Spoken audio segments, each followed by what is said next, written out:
ये है कानून के दायरे में जो भी प्रॉब्लम है गजेंद्र जी सिंह से विस्तार से ये क्या कानून की क्या प्रक्रिया होती है, क्या कानून के दायरे में आम आदमी कैसा अपने आप को एक समझ या कोई भी प्रॉब्लम में फंसता है तो उसकी प्रॉब्लम को सॉल्व कर सके। गजेंद्र जी सिंह के फिर से उनके विस्तार से जानकारी जानना चाहते हैं। जी नमस्कार, अपना अंदाज चंद्रन में आप सभी का स्वागत। आज के guest of honour Govind Singh ji Rajpet advocate, Kamal ji Jajwani, अपना अंदाज चैनल के प्रधान एडिटर, एंकर सुश्री सिमरन, सभी का स्वागत है। कैमरामैन टीम का आज का जो विषय है इसकी शुरुआत करने से पहले मैं मेरा शिक्षित परिचय बता दूं आपको। मैं Gajendra Singh Rajpet advocate, chair of judgement है NIJ, जिसका मैं एडवाइजरी बोर्ड का मेंबर हूं। आज का जो करंट टॉपिक है, जो आम समस्या है, कमल जी जजवानी ने मुझे डिस्कस किया था कि आज के समय में महिलाओं पर अत्याचार हो रहे हैं, जो घरेलू महिलाएं हैं उन पर अत्याचार हो रहे हैं। इस पर आज चर्चा करेंगे। इससे पहले बता दूं कि आज के अखबार के मुख्य एक न्यूज है भास्कर में भी, जिसमें एक सास बहू का आपसी छोटे मोटे कलह के कारण मर्डर हो गया था। वो भी वही घरेलू हिंसा ही थी। साथियों, सबसे पहले मैं बताना चाहूंगा, कमल जी जजवानी ने मेरे को मेरे कमेंट्स बॉक्स में काफी सारे कानून के संबंधित प्रश्न बना के भेजे हैं,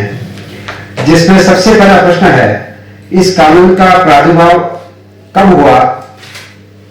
और इस कानून की अपने देश में आवश्यकता कब पड़ी। तो साथियों, मैं बताना चाहूंगा कि घरेलू हिंसा अधिनियम 2005 में पारित हुआ और 2006 में भारत में लागू हुआ, संपूर्ण भारत में। घरेलू हिंसा जो शब्द है, सबसे पहले हम जानना चाहेंगे कि घरेलू हिंसा शब्द का अर्थ क्या है। घरेलू हिंसा का तात्पर्य जो है वो एक अपने परिवार के दायरे में रहने वाली किसी भी महिला के साथ, अपने ही परिवार के, अपने रक्त जनित या पारिवारिक रिश्तेदार के द्वारा उस महिला के साथ में मानसिक, शारीरिक, यौन शोषण संबंधी, आर्थिक हिंसा कार्य करना। वो पुरुष या वो महिला जो पीड़ित महिला के साथ हिंसा करती है, वो उस परिवार के दायरे में रहने वाले परिवार की सदस्य होनी आवश्यक है। इसमें पीड़ित जो व्यक्ति है, एक शब्द है पीड़ित व्यक्ति, व्यथित व्यक्ति लॉ की परिभाषा में, तो उस व्यथित व्यक्ति का अर्थ है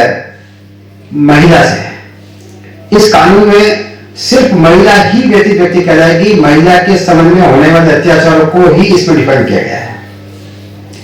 इसमें बहन हो सकती है, माँ हो सकती है, पत्नी हो सकती है, लिविंग रिलेशनशिप में रहने वाली महिला भी हो सकती है पीड़ित व्यक्ति। इसमें पिता पुत्री भी अपने आपस में दावा कर सकते हैं, जिसमें पुत्री होगी। माँ बेटा भी हो सकता है, जिसमें माँ पीड़ित होगी। इस प्रकार इसमें महिलाएं अपने प्राण एवं दैहिक स्वतंत्रता भारतीय संविधान अनुच्छेद 21 के तहत तथा मानवाधिकार आयोग के तहत एक मानव और मानव में जो महिला है उसके साथ अत्याचार होता है, उसके लिए इस कानून का प्रादुर्भाव हुआ। दूसरा सवाल अपना अंदाज चंद्रन का था कि इस कानून का जो परिवार है, इस कानून में जो परिवार है वो किन किन के विरुद्ध हो सकेगा। तो मैंने बताया साथियों कि इसमें मात्र पुरुष के खिलाफ ही नहीं, किसी महिला के संबंध भी हो सकता है। जैसे सास है, बहू के साथ उत्पीड़न करती है, बहू को ताना देती है, मानसिक रूप से परेशान करती है,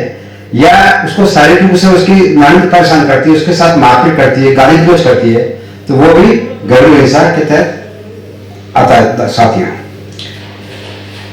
तीसरा सवाल उन्होंने पूछा कि इसमें शिकायत किससे की जाएगी। तो मैं आपको बताना चाहूंगा कि एक ही हाइब्रिड कानून है। इसमें शिकायत के लिए संरक्षण अधिकारी नियुक्त किया गया है और संरक्षण अधिकारी राजस्थान सरकार तय करेगी कि उस जिले की जनसंख्या कितनी है, उस जनसंख्या के आधार पर पुरुष भी हो सकता है और महिला भी नियुक्त हो सकता है। जो पीड़ित महिला है वो स्वयं या उस घर की जो हिंसा है, हिंसा को देखने वाला आसपास का कोई भी व्यक्ति संरक्षण अधिकारी के समक्ष प्रार्थना पत्र दे सकता है कि अमुक मकान में अमुक महिला के साथ में उसके परिवार वाले मानसिक, शारीरिक या यौन शोषण संबंधी हिंसा कर रहे हैं। अगला सवाल इस कानून के लिए पूछा है कि इसमें इसका मुख्यालय कहां होगा। तो मैंने बताया कि संरक्षण अधिकारी का जो मुख्यालय है जो जिला स्तर पर होता है और जिले की जनसंख्या के अनुसार अलग अलग तहसील हेडक्वार्टर की संरक्षण अधिकारी तय होगा, जिसमें पुरुष भी हो सकता है और कोई महिला भी हो सकती है। संरक्षण अधिकारी पीड़िता की सहायता कैसे करेगा, अगला सवाल इन्होंने पूछा। तो मैं बताना चाहूंगा कि संरक्षण अधिकारी उस महिला के प्रार्थना पत्र जैसे उसके पास आता है वो उसको पढ़ेगा, फिर उसके संबंध में उसकी जांच करेगा और जांच करने के बाद में सक्षम अधिकारी जो मजिस्ट्रेट है क्षेत्राधिकार वाला, उसके समक्ष उस पीड़ित महिला को वहां कोर्ट में ले जाकर उसके बयान कराएगा, सारी जानकारी मजिस्ट्रेट को देगा और उसके बाद में सक्षम न्यायिक मजिस्ट्रेट प्रथम श्रेणी का जो होता है वो उस प्रतिपक्ष के विरुद्ध में नोटिस जारी करेगा और 3 दिन के अंदर अंदर उसको नोटिस जारी करके उसको कोर्ट में उपस्थित होने का आदेश पारित करेगा। साथ अगला सवाल इस कानून के लिए मेरे साथी अधिवक्ता गोविंद सिंह जी राजपूत जो विराजमान है, उन्होंने पूछा है कि इस कानून की सुनवाई की प्रक्रिया कैसे होगी। तो मैं बताना चाहूंगा कि इसमें सुनवाई के लिए जैसे ही मजिस्ट्रेट उसको 3 दिन का नोटिस देता है, तो कमल जी बताना चाहूंगा आपको भी कि इसके कानून की जैसे उसको नोटिस की पालना होती है उसके 60 दिन के भीतर भीतर इस पूरे प्रक्रिया का निस्तारण होगा, अर्थात 2 महीने के भीतर भीतर। भारत का ऐसा पहला कानून जो महिलाओं की सुनवाई में इतनी तत्परता फास्ट ट्रैक कर रहा है। अगला सवाल उन्होंने अपने अंदाज में कहा कि इस परिवार के चलते इस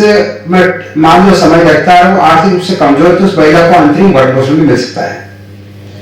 तो मैं चैनल के माध्यम से बताना चाहूंगा कि परिवार के चलते भरण पोषण का प्रावधान भी इस कानून में रखा गया साथियों, क्योंकि परिवार का ट्रायल होने में समय लग सकता है, तो उसकी ट्रायल के दरमियान उसको भरण पोषण का भी अधिकार है। अगला सवाल जानकारी के लिए पक्षकार ने भेजा है कि इस कानून में पीड़िता को आर्थिक सहायता का क्या प्रावधान है। तो मैं इस चैनल के माध्यम से बताना चाहूंगा कि इसमें आर्थिक सहायता मतलब उसके जो खाने पीने की व्यवस्था, उसकी दवाई की व्यवस्था, उसके कपड़ों की व्यवस्था, उसके जीवन यापन करने की आवश्यक जो वस्तु है, सेवा है, उसके लिए भी कोर्ट उसको आर्थिक मेंटेनेंस का ऑर्डर भी कर सकती है पीड़ित महिला के पक्ष में। अगला सवाल किया है कमल जी भाई साहब ने कि इसमें कानून में आवास के लिए उस पीड़ित महिला के लिए क्या व्यवस्था होगी, क्योंकि उसको घर से तो डिबार किया जाता है, केस करने के बाद निकाल दिया जाता है। तो मैं इस चैनल के माध्यम से बताना चाहूंगा कि इसमें वो महिला, सबसे बड़ी बात इस बात केस में यह है कि वो महिला साझा परिवार में, उस परिवार में साझा परिवार में रही है, भले उसमें साझा परिवार का जो मकान है वो पेरेंटल उसके ससुर का है या सास का है या उसके हस्बैंड का है, वो मायने नहीं रखता, मायने नहीं रखती कि वो साझा परिवार में रही है, तो वो महिला उस मकान में रहने के लिए अपने डोमेस्टिक वायलेंस एक्ट के तहत जो प्रार्थना पत्र न्यायालय में पेश करेगी उसमें यह भी प्रेयर करेगी मुझे उस साझा मकान में रहने की व्यवस्था की जाए, तो उसमें रहने के लिए उसको अलग से पार्टीशन करके उसको कमरा या मकान देना पड़ेगा।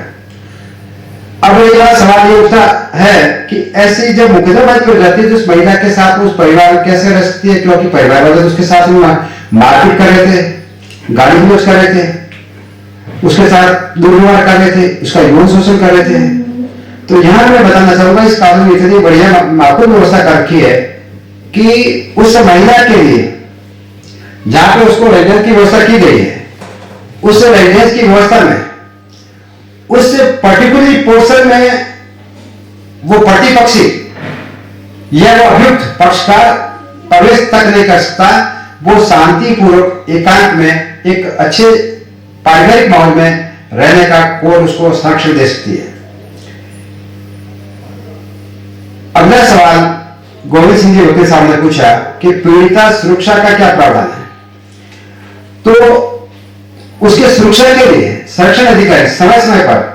खुद स्वयं निरीक्षण करेगा और ये पता लगाएगा कि उसके साथ में किसी तरह की ट्रेजरी तो नहीं हो रही, उसके साथ में किसी तरह की हिंसा तो नहीं हो रही है। अगला सवाल बीवर अखिलेश राजपूत ने मेरे कमेंट्स बॉक्स में भेजा है कि डोमेस्टिक वायलेंस में चिकित्सक सुविधाएं क्या रहेगी। तो मैं मेरे फॉलोअर्स को बताना चाहूंगा कि अखिलेश जी इसमें डोमेस्टिक वायलेंस में उस महिला की किसी तरह की कोई बीमारी है, उसको जो ट्रीटमेंट चल रहा है या किसी डॉक्टर से ट्रीटमेंट करवाना, तो उस ट्रीटमेंट का खर्चा भी प्रतिपक्षी उसका पति या उसके ससुर जिसके खिलाफ उसने प्रार्थना पत्र पेश किया है वो देने के लिए जिम्मेवार होगा। अगला सवाल श्रुति राजपुरोहित जेएनयू जोधपुर से पूछा है कि इस कानून के तहत क्षेत्राधिकार संबंधी क्या प्रावधान है। क्षेत्राधिकार के संबंध में बताना चाहूंगा श्रुति जी की इसमें जहां महिला रहती है, भले ही वो महिला घर से अपने ससुराल से, जनरली इसमें ये जो प्रकरण होते हैं वो पति के खिलाफ होते हैं, ससुराल से निकाली जाती है। तो जो महिला जहां रहती है अपने माता पिता के साथ में, उस माता पिता का न्यायालयिक क्षेत्राधिकार है, वहां भी वो परिवार पेश कर सकती है। ये जरूरी नहीं कि ससुराल में जाके ही पेश करें। नेक्स्ट प्रश्न कमल जी ने पूछा है कि इसमें संरक्षण अधिकारी जो नियुक्त हुआ सरकार का, उसके क्या कर्तव्य है और क्या दायित्व है। तो संरक्षण अधिकारी जो है उसका कर्तव्य यह है कि यदि उसके सामने वो प्रार्थना पत्र आता है कि किसी मोहल्ले में, किसी गांव में एक महिला के साथ हिंसा हो रही है,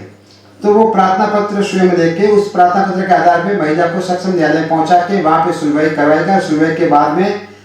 3 दिन के भीतर वो नोटिस जारी करवाएगा और जैसे ही कोर्ट का आदेश हो जाता है तो उस आदेश की पालना में भी संरक्षण अधिकारी पूरा ध्यान रखेगा। यदि उस कोर्ट के आदेश की पालना नहीं होती है, ऐसी परिस्थितियों में संरक्षण अधिकारी न्यायालय को अवगत कराएगा और प्रतिपक्षी को दंडात्मक प्रोविजन के तहत उसको 20,000 का जुर्माना और 1 वर्ष का कारावास की सजा का भी प्रावधान है, वो भी उसको सजा दिलवाने के कार्य में भी मदद करेगा। इस घरेलू हिंसा अधिनियम 2005 के तहत अन्य कानून से बाध्यकारी है या नहीं, इस प्रश्न का जवाब देना चाहूंगा मैं कि इस कानून से दूसरे कानून पर कोई प्रतिकूल असर नहीं पड़ता। मैं ये कहना चाहूंगा कि यदि किसी महिला ने 125 सीआरपीसी दंड प्रक्रिया संहिता के तहत भरण पोषण की कार्रवाई कमल जी की है न्यायालय में, या एक महिला ने 458 का दावा किया है, फौजदारी प्रकरण किया है, या उस महिला ने आईपीसी भारतीय दंड संहिता के तहत यदि कोई मारपीट का मुकदमा दर्ज करवाया है, तो इसमें यह नहीं कहा जाएगा कि उस महिला ने पहले से मुकदमा कर रखा है, वो डोमेस्टिक वायलेंस के तहत अलग से मुकदमा नहीं कर सकते, क्योंकि ये एक सेपरेट कानून है, ये सप्लीमेंट्री कानून है। इसलिए इस कानून के लिए दूसरे कानूनों से बाध्य नहीं है कि इस कानून के तहत वो कार्रवाई नहीं कर सकेगी। अगला सवाल मेरे कमेंट्स बॉक्स में आया,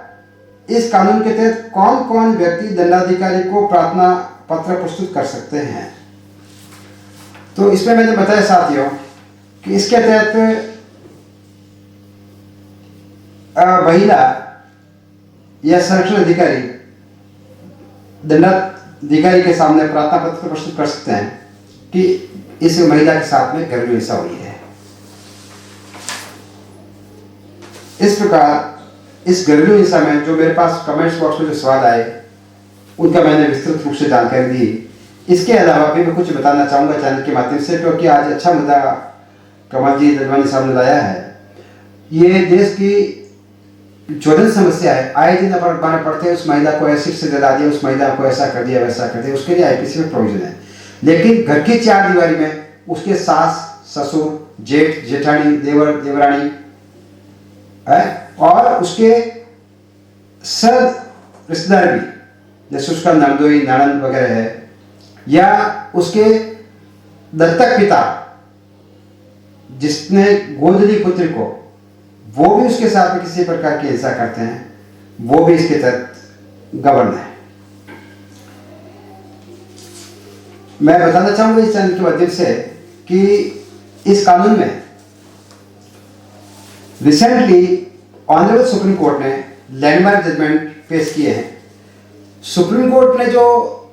एक केस प्रेजेंट किया फाइल किया था जिसमें बताया SR Batra versus Taruna Batra, Shrimati Taruna Batra, appeal civil 5827 2006। इसमें जो घरेलू महिला का जो शेयर होल्ड मकान जो है, साझा मकान, उसके बारे में बताया था कि एक महिला अपने पति के मकान के अलावा अपनी सासू के या ससुर के मकान के विरुद्ध में वहाँ पे उस घर में रहने के लिए घरेलू हिंसा के तहत दावा नहीं कर सकती। ये ऑनरेबल सुप्रीम कोर्ट का एक जजमेंट आया था जिसमें सिनेरियो चेंज कर दिया था, साझा परिवार का अर्थ चेंज हो गया था। उस प्रकरण को ऑनरेबल सुप्रीम कोर्ट ने ओवररूल करते हुए एक प्रकरण जिसमें बताया सतीश चंद्र आहूजा वर्सेस सन्या आहूजा, जिसमें डोमेस्टिक वायलेंस की धारा 2S के तहत बताया कि साझा मकान की परिभाषा में पत्नी चाहे तो पति के रिश्तेदार सास ससुर के स्वयं के मकान में भी रहने का अधिकारी है। इस जजमेंट में RS बत्रा वर्सेस तरुण बत्रा के प्रकरण में साझा घर की जो व्याख्या सही नहीं की गई थी उसको उलट फेर करते हुए साझा घर की परिभाषा को बदला और बताया कि पति के किसी रिश्तेदार का घर हो सकता है जिसमें पति के साथ उसमें रही है, तो वो पत्नी उस डोमेस्टिक वायलेंस एक्ट के तहत, घरेलू हिंसा अधिनियम के तहत उसमें अपना रहने का अधिकार जता सकती है और न्यायालय से राहत पा सकती है। इसी प्रकार एक लैंडमार्क जजमेंट जिन्होंने घरेलू हिंसा अधिनियम के तहत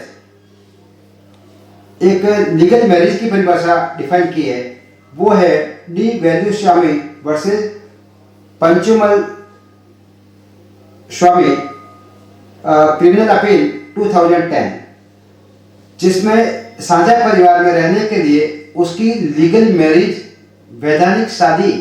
की शर्त को प्रतिपादित किया है कि एक महिला की पति के साथ में विधिक रूप से शादी होना आवश्यक है। अग्रिम केस में मैं बताना चाहूंगा संध्या मनोज वांकड़े वर्सेस मनोज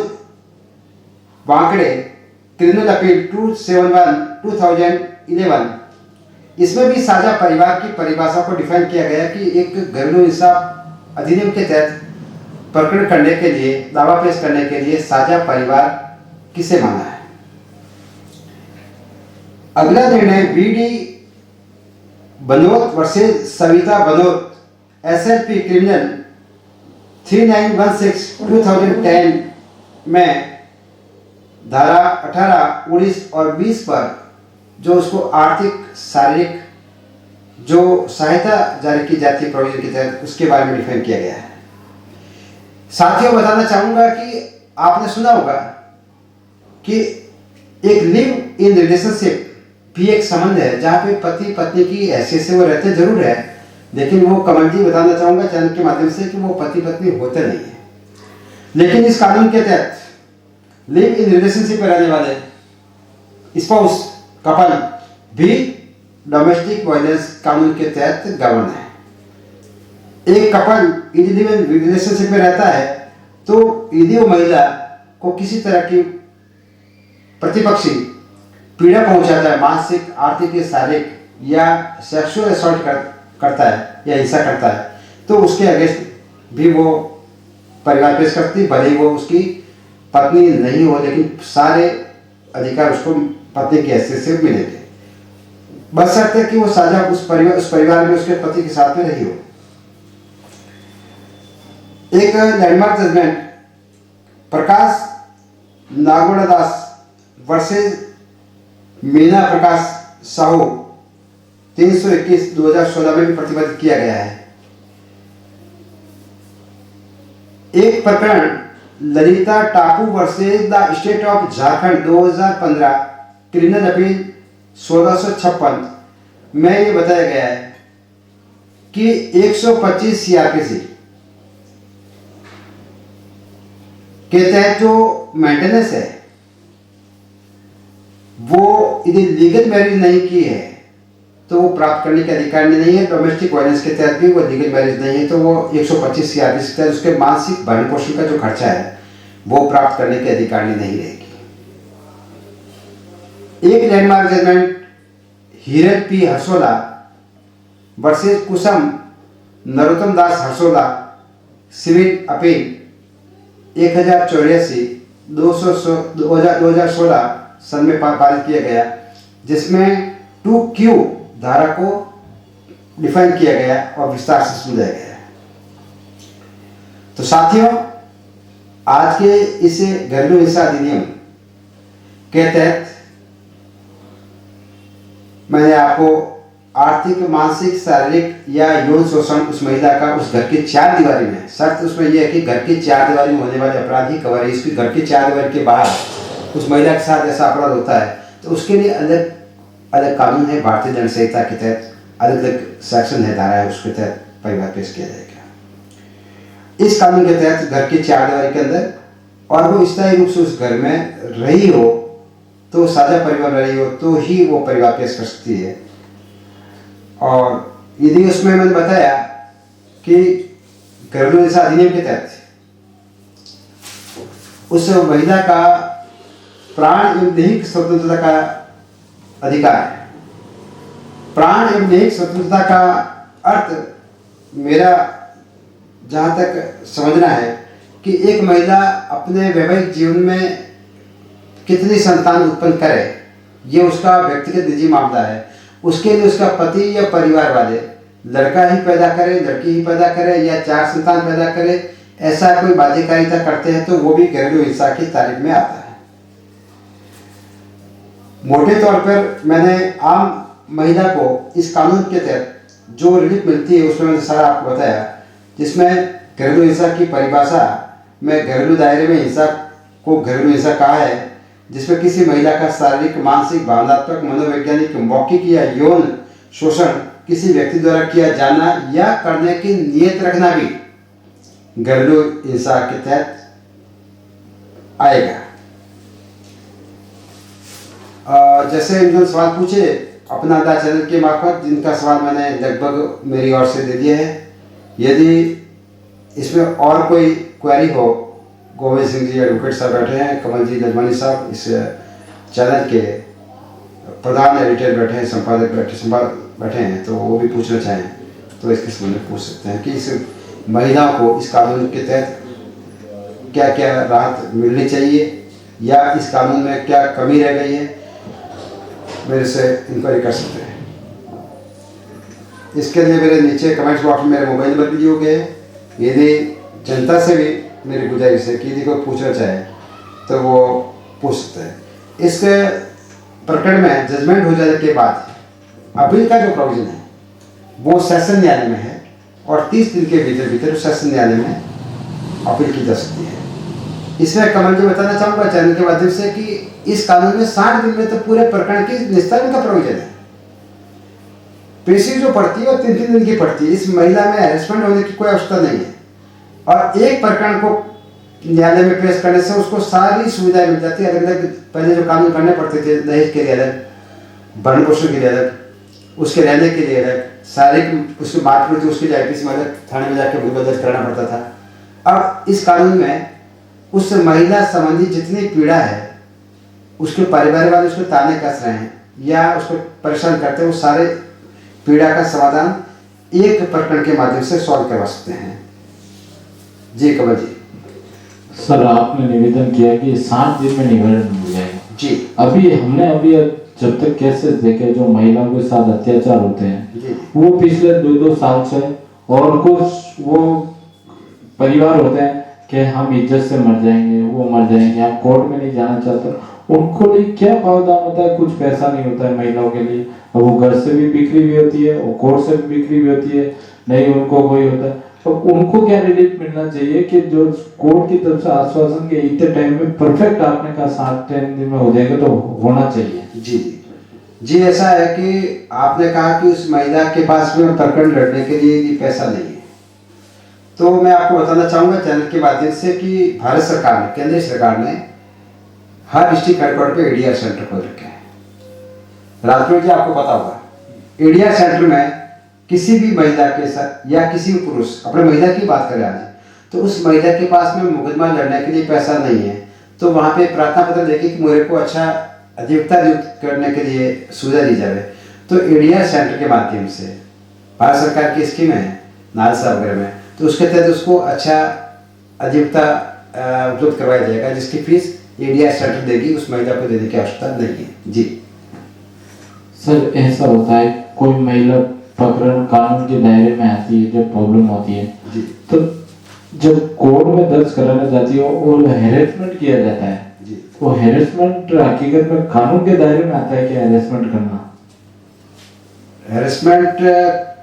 किसके हैरेसमेंट के बारे में आप पूछ रहे सर? जैसे पुलिस प्रशासन है वो हैरेसमेंट करती है सर, तो हैरेसमेंट पुलिस प्रशासन के दायरे में है कि उसको महिला को हैरेसमेंट करना, आपको लीगल एडवाइस देना पड़ेगा, आपको ये देना पड़ेगा, आप मेडिकल देना पड़ेगा, वो देना पड़ेगा, उसको इतना भयभीत किया जाता है कि वो पीछे वापस हटने की वो होती, तो उस महिला को ऐसा क्या है कि देना जल्दी कि पूरा डिप्लोमा देना पड़ेगा क्या उसको?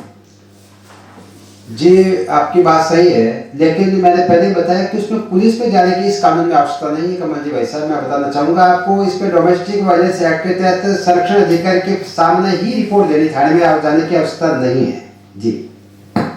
संरक्षण अधिकारी मतलब राजस्थान सरकार जैसे पाली जिला है, तो पाली जिले में बड़ा जिला है, तो उसके लिए एक या एक से अधिक पुरुष या महिला संरक्षण अधिकारी तय होंगे, वो उस पीड़ित व्यतीत महिला की प्रार्थना पत्र पर सुनवाई के लिए सक्षम न्यायालय में पेश करेंगे। पूरी प्रक्रिया का सहयोग जो पुलिस कर रही थी उसकी जगह संरक्षण अधिकारी करेगा। जी, पुलिस में जाने की आवश्यकता नहीं है। आपने कहा पुलिस में जाने के, आपके आम जनता को क्या राय देना चाहिए कि पुलिस के पास नहीं जाके कानून के दायरे में आना चाहिए? ऐसी क्या प्रक्रिया बताओ जो आम जनता तक पहुंच सके? जी, इसमें बताया मैंने कि ये पहली बार यूँ बता दूं आपको कि इसका जो प्रादुर्भाव हुआ, इसकी आवश्यकता हुई, वो इसलिए हुई कि ये सिर्फ भारत में नहीं, महिलाओं के प्रति क्रूरटी, एडल्ट्री पूरे विश्व में हो रही है। आज की तारीख में राजपुर जी बताना चाहूँगा मैं आपको कि भारत के अलावा 160 देशों में डोमेस्टिक वायलेंस का अलग अलग रूप में कानून काम कर रहा है, और ये क्रिमिनल ऑफेंस है और साथ साथ में सिविल भी कार्य भी साथ में है, इसलिए इसको मैंने हाई ग्रेड कानून कहा है। हम सभी परिवार के सभी सदस्य हैं, हर व्यक्ति चाहता है अपने परिवार में सुरक्षित रहना। सुप्रीम कोर्ट ने यह कहा है कि my home is my castle, तो उसमें यह कहा कि एक आदमी का मतलब व्यक्ति, जो कानून की भाषा में महिला भी शामिल है, तो वो चाहती है कि अपने घर के 4 दीवारी में कम से कम अमन शांति से रहे। लेकिन जब रक्षा की भक्षक हो जाता है, कमल जी आपकी बात सही है, जब रक्षा की भक्षक हो जाता है, या अपन सीधी भाषा में कहें तो खेत की बाड़ी खेत को खाने लगती है, उस कंडीशन में ये माना जाएगा कि उस महिला की रक्षा कौन करेगा। इसके लिए इस कानून का आवश्यकता हुई और 2005 में कानून पारित हुआ, 2006 में ये कानून लागू हुआ, जिसमें मैंने बता दिया आपको कि खाली उसके परिवार के रक्त जनित ही रिश्ते वाले नहीं, लिंगिक रिलेशनशिप वाले, गोद रिश्ता तथा संयुक्त परिवार के सभी सदस्य, भले वो बच्चा है, नाबालिग बच्चा नहीं है कमल जी, वो भी उस महिला की जैसे देवर है उसका। मैं बताना चाहूंगा कि जितनी भी हिंसा हो रही है देश में, उन हिंसाओं में डायरेक्ट या इनडायरेक्ट, अपने साथ में महिला शक्ति भी बैठी है, डायरेक्ट या इनडायरेक्ट महिलाओं का हाथ भी होता है। महिलाओं का इन द सेंस जैसे जो महिला को पीड़ित कर रहा है, उसमें जो ताने दे रहे हैं, भावनात्मक ताने, जैसे किसी की शादी हो गई 3 साल से बच्चा नहीं हुआ, तो उसकी सास ताने देगी तेरे 3 साल से बच्चा नहीं हुआ, उसके तेरे पीछे से शादी हुई, साल भर उसके 2 बच्चे हो गए, तेरे दहेज वाले, तेरे ससुराल वालों ने कुछ दिया नहीं, भिखारी है आर्थिक, या तेरा चेहरा कुरूप है, या तेरा नेचर खराब है। इस प्रकार की उकसाने में उस सास का, जेठानी का, देरानी का डायरेक्ट हाथ होता है। मैं तो ये कहना चाहूंगा कि डोमेस्टिक वायलेंस में सबसे बड़ी बात वो होती है। और मेरा जहाँ तक मानना है, मेरी लॉन्ग प्रैक्टिस 23 साल की प्रैक्टिस है, तो इस कानून का जड़ जो है, रूट, राजपूत जी बताना चाहूंगा कि रूट जो है वो आर्थिक है। उस महिला को उस परिवार में उसके जीवन यापन के लिए, उसके हाथ खर्चे के लिए, उसकी बाजार का पॉकेट मनी नहीं दिया जाता है, और उसको 10 रुपए की दूध की थैली भी लानी पड़ती है, उसके सासू को या पति को पूछना पड़ता है। तो मेरा जहाँ तक मानना है कि आर्थिक रूप से यदि महिला को सक्षम किया जाए, महिला को उसका मासिक रूप से खर्चे का पैसा दिया जाए, या वो महिला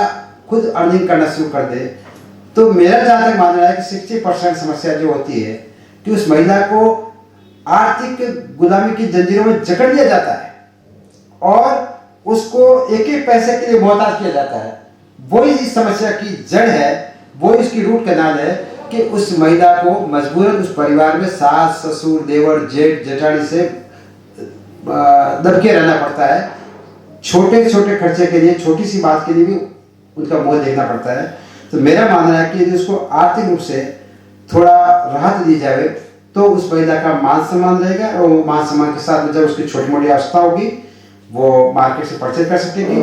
तो ये जो डोमेस्टिक वायलेंस का अपराध कम हो जाएंगे। मैंने पहले ही बताया कि महिलाओं का भी हाथ होता है, सिर्फ पुरुष का ही अपराध नहीं है। मेरे पास कमेंट्स बॉक्स में काफ़ी कमेंट्स आए कमल जी कि ऐसा कानून बना दिया कि एक महिला घर में बैठी है, चैनल देख रही है, अपना टीवी चैनल का देख रही है, कोई शो देख रही है, सास भी कभी बहुत ही मान लो, या और कोई शो देख रही है। अब हस्बैंड ने जोर से कह दिया टीवी चैनल बंद कर, मेरे को जो देखनी है, वो डोमेस्टिक वायलेंस का मुकदमा कर लेती, क्योंकि वो कहेगी सर मानसिक पूर्ता हुई। आदमी थका मांदा घर आया, वो सोने की तैयारी कर रहा है, वो लाइट को ऑफ कर रहा है, महिला चिल्लाती है लाइट बंद कैसे कर दी, मेरे को तो काम है भी, मैं टीवी देखूंगी या न्यूज़पेपर पढ़ना, जो भी है, ये साउंड तेज करके। तो वो महिला भी इनडायरेक्टली पुरुष के साथ वायलेंस कर रही है। लेकिन ये कानून जो बना है ये महिलाओं के प्रोटेक्शन के लिए है, इसलिए यहाँ बात कर रहे हैं। लेकिन आवश्यकता हुई तो पुरुष के वायलेंस के लिए भी अलग से कानून सरकार बनाएगी, और इस पर कई अलग अलग कमेटियाँ काम भी कर रही है। क्योंकि डोमेस्टिक वायलेंस, मैं देखिए कमल जी, इस हर कानून का अच्छा और बुरा दोनों पहलू है। ये कानून बनाया एक नारी शक्ति जो अपने शास्त्रों में लिखा है, यत्र पूज्यन्ते नारी तत्र रमन्ते देवता, जहाँ नारी का सम्मान होता है वहाँ देवता रमण करते हैं, देवता निवास करते हैं। तो मैं कहना चाहूँगा इस चैनल के माध्यम से, अपना आधार चैनल को मैं लाख लाख धन्यवाद देता हूँ कि जनता का दर्द समझने के लिए एक कानूनी एक्सपर्ट की मदद लेके आम जनता तक घरेलू हिंसा जो हो रही है, 4 दीवारी में जिसकी आवाज़ घर की 4 दीवार से बाहर नहीं आ सकती, जो महिला आपने बताया, कमल जी ने भी बताया कि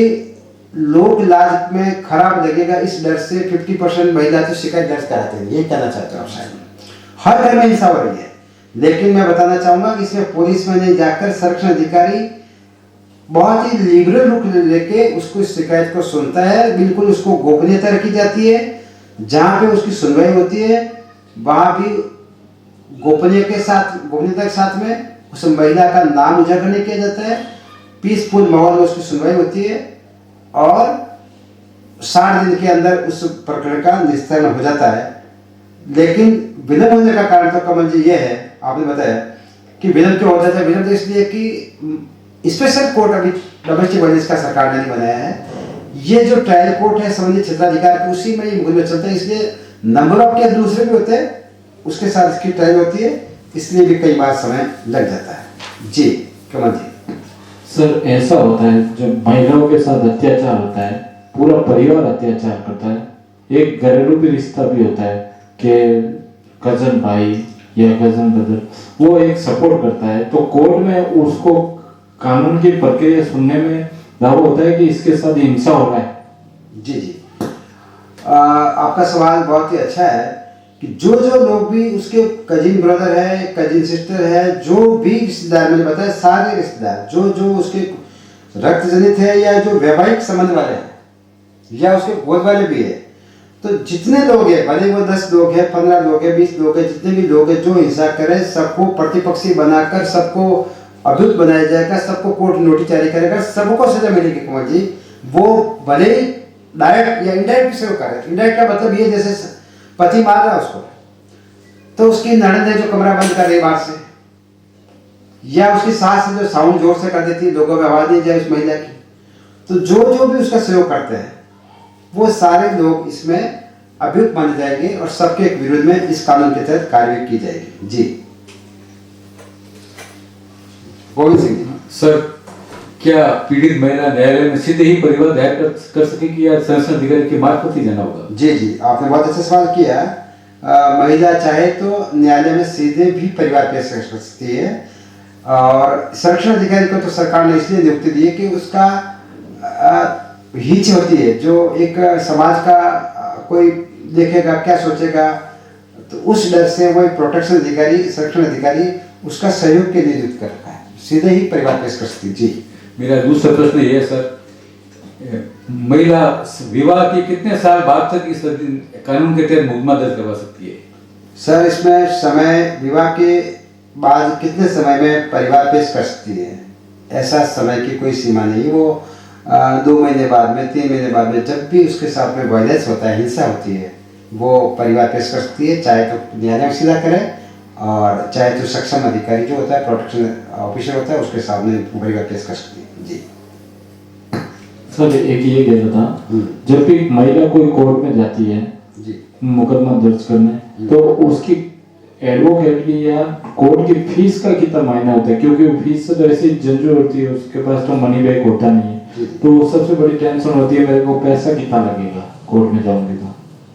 जी मैंने बताया, यदि वो महिला आर्थिक रूप से कमजोर है तो उसके लिए बिल्कुल निःशुल्क 1 रुपये भी फीस के नाम से नहीं लगेगी।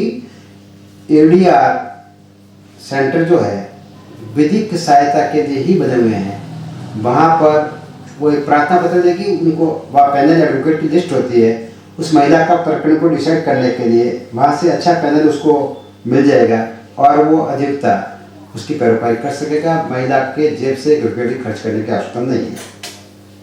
जी कोई सवाल? जब कोई महिला के साथ अत्याचार होता है, जैसे विवाह से पहले भी होता है और बाद में भी होता है, उसको पहले विवाह से पहले क्या जाता है, आप विवाह कर लो, ये प्रॉब्लम खड़ी नहीं होगी। अब विवाह के बाद में ज्यादा प्रॉब्लम खड़ी रहती है, वो पीछे के बैकग्राउंड से भी अरेस्टेंट होती है और बाद में भी अरेस्टेंट होती है, तो उसके दायरे में किसी को परिजन मुकदमा दर्ज करा सकता है या कोई वो ससुराल वाले करवा सकते हैं? जी जी, इसके लिए आपके जो महिला के जो परिजन हैं, जो देख रहे हैं कि उस महिला के साथ अत्याचार हो रहा है, वो भी परिवार पेश कर सकते हैं। वो महिला चाहे तो महिला भी करा सकती है, या थर्ड पार्टी जो आस पड़ोस के जो पड़ोसी है, वो भी ज्ञात होता है कि इस घर में इस महिला के साथ में रोजाना मारपीट हो रही है, चिल्लाहट की आवाज़ हो रही है, मारपीट के लिए वो दर्ज से करा रही है, तो वो भी मुकदमा दर्ज करा सकते हैं। मैंने बताया इसमें संरक्षण अधिकारी के समक्ष जो सरकारी अधिकारी होता है, पुलिस नहीं होती, उसके पास शिकायत दर्ज करनी होती है, और वो चाहे तो महिला भी करा सकती है, और सीधा कोर्ट में जाना चाहे तो सीधा कोर्ट में भी इसका पेश कर सकते हैं। इसके लिए पीड़ित महिला को साथ लेते हुए वो कोर्ट में भी जा सकते हैं। सर जैसे अड़ोसी पड़ोसी को क्या है कि जैसे पेश करना पड़ेगा कि भाई ये सबूत पेश करना पड़ेगा कि इस महिला के साथ अत्याचार हो रहा है। वो ये डरता है कि हमें पुलिस की प्रक्रिया में कैसा हो जबकि साथ उसके साथ अन्याय हो रहा है। जी, अड़ोस पड़ोस के व्यक्ति द्वारा जिसके द्वारा रिपोर्ट दर्ज कराई जाती है उसको न्यायालय में आकर साक्ष्य देने की आवश्यकता नहीं है। मात्र एक महिला को द्वारा बयान के द्वारा ये साबित कर देना ही पर्याप्त है कि मेरे साथ में मेरे परिवार के मेरे सास ससुर देवर जेठ जेठानी ननद या मेरे नंदोई या मेरे दत्तक पिता या किसी मेरे सह रिश्तेदार के द्वारा मेरे साथ में मानसिक आर्थिक या शारीरिक या यौन शोषण हुआ है या यौन शोषण की कोई नीयत रखने वाला मेरे साथ अत्याचार कर रहा है या फबतिया कस रहा है, भावनात्मक मेरे को चोट पहुंचा रहा है या किसी ने मारपीट की जिसके कारण मेरे को चोट पहुंची है, तो वो खुद अपने बयान के द्वारा न्यायालय में बता सकती है। और न्यायालय उस महिला के शरीर पर यदि कोई अंग को क्षति पहुंचती है या उस अंग अयोग्य हो जाता है या उसके साथ में भावनात्मक हिंसा होती है तो उसके लिए कॉम्पनसेशन जो मुआवजा है वो न्यायालय देता है और वो महिला उसे भरण कर सकती है। जी सर, घरेलू हिंसा में महिला का न्यायालय में मामला विचाराधीन होता है जी, और उस दौरान ट्रायल के दौरान महिला की मालूम मृत्यु हो जाती है, तो क्या उसके लीगल गियर या जो भी बच्चे आगे मुकदमा चालू रख सकते हैं? जी, मैं आपको बताना चाहूँगा कि जो पीड़ित पक्षकार है उसकी मृत्यु हो गई तो सो मोटो ये मुकदमा खत्म हो जाएगा। अब पीड़ा रही किसको, जिसको पीड़ा थी वो चली गई। लेकिन आपके प्रश्न के संबंध में भी बताना चाहूँगा कि जो महिला है जिसने मुकदमा लगाया है, और कई बार ऐसा होता है कि कुछ समय बाद में अपने पूर्वज भी कहते थे कि एक घर में यदि दो बर्तन रहेंगे तो वो खनकेंगे, कमल जी आवाज तो नहीं, एक बर्तन रहेगा तो नहीं खनकेगा। अब जैसे कोई एक व्यक्ति है, महिला ही है, मान लो अकेली है, बैचलर है, कुंवारी है, वो खनके क्या लड़े क्या करेगी, झगड़ा क्या करेगी, किससे करेगी, या पुरुष है तो किससे करेगा ना। तो जहां पर दो जने हैं तो वहां खनकन होती है, डिस्प्यूट हो जाता है, लेकिन परिवार लगाने के बाद भी मैं एक बहुत अच्छी बात बताना चाहूँगा कि परिवार लगाने के बाद भी कुछ समय बाद में महिला के पति को समझ में आ जाती है, ससुर को समझ में आ जाती है, ससुराल वालों को समझ में आ जाती है, इवन कि उस महिला को भी समझ में आ जाती है कि न्यायालय में जाकर अपने बच्चों का हित हो रहा है। और अब वो पति या जेठ सास ससुर उस परिवार में उस महिला को सम्मान के साथ, जहाँ पे वो कोर्ट के ऑर्डर के बाद जैसे रह रही, मान लो उस महिला को लगा कि कोर्ट का ऑर्डर हो गया कि इस मकान में रहने के लिए ऑर्डर दे दिया, वो शांति से रह रही, तो वो सो मोटो कोर्ट से चाहे तो महिला परिवार को विड्रॉल कर सकती है। जी, वापिस ले सकती है परिवार को न्यायालय से। सर, मध्यस्थता के मार्फत ये मामला कैसे सुलझा जा सकता है? जी, एडीआर सेंटर में मध्यस्थता सेल जो नियुक्त है उसमें महिला के ससुराल वालों को भी बुलाया जाता है और महिला को, पीड़िता को भी बुलाया जाता है, व्यथित व्यक्ति कहते हैं उसको लॉ की भाषा, उसको बुलाया जाता है। दोनों के गिर से सुन के महिला को संतुष्ट कर देते हैं कि भविष्य में उसके साथ में जो हिंसा हो रही है वो नहीं करेंगे, उसको रहने के लिए सेपरेट मकान दे दिया जाएगा, उसको महीने के खर्चे दे दी जाएगी, यदि वो बीमार है तो उसका ट्रीटमेंट करवाया जाएगा, या उसके साथ में शारीरिक रूप से मारपीट नहीं की जाएगी, या उसके साथ यौन शोषण को कर रहा है उसको परिवार वाला को नहीं करेंगे, या उसको उस यौन शोषण करने वाले आदमी व्यक्ति को परिवार से निकाल दिया गया है। ऐसे उसको लगता है कि सुरक्षित है परिवार है, साझा परिवार जहाँ रह रही थी, शेयर होल्ड होम जहाँ रह रही थी वो सुरक्षित है, सेफ है, तो उस परिस्थिति में वो महिला अपना परिवार विड्रॉल भी कर सकती है और परिवार के साथ में जैसे पहले रह रही थी वैसे भी रह सकती है। जी, कमल जी भाई साहब, और कोई क्वेरी हो तो घरेलू हिंसा अधिनियम 2005 जो महिलाओं के प्रोटेक्शन, महिलाओं के लिए एक छाता बनकर आया है, उसके संबंध में और भी कोई बात हो तो मैंने मेरे विस्तार से बताई, और भी कोई बात होता आपने इतना अच्छा सारा से बताया और हम चाहते हैं कि आप जनता को ये सोचना मिले तो कोई भी प्रॉब्लम हो तो आप जो लीगल एडवाइस ले सके जी आपसे संपर्क करें। जी, इस कानून के तहत जो जानकारी लेना चाहें नीचे मेरे कमेंट्स बॉक्स में कमेंट्स कर दें, और मेरे नंबर भी लिखे गए, उस पर आप चाहें तो मेरे से क्वेरी भी कर सकते हैं। मेरे मोबाइल नंबर भी दिए हुए, मोबाइल नंबर से बात भी कर सकते हैं कि घरेलू हिंसा में से पीड़ित कोई महिला है तो उसको कैसे राहत मिलेगी और वो बिना संकोच के बिल्कुल सरलता से कम समय में न्याय पा सकेगी। इसके लिए यथासंभव मैं कोशिश करूँगा कि उनको कानूनी राय देने के लिए मैं जहाँ तक समर्थ हूँ दे पाऊँगा। जी धन्यवाद।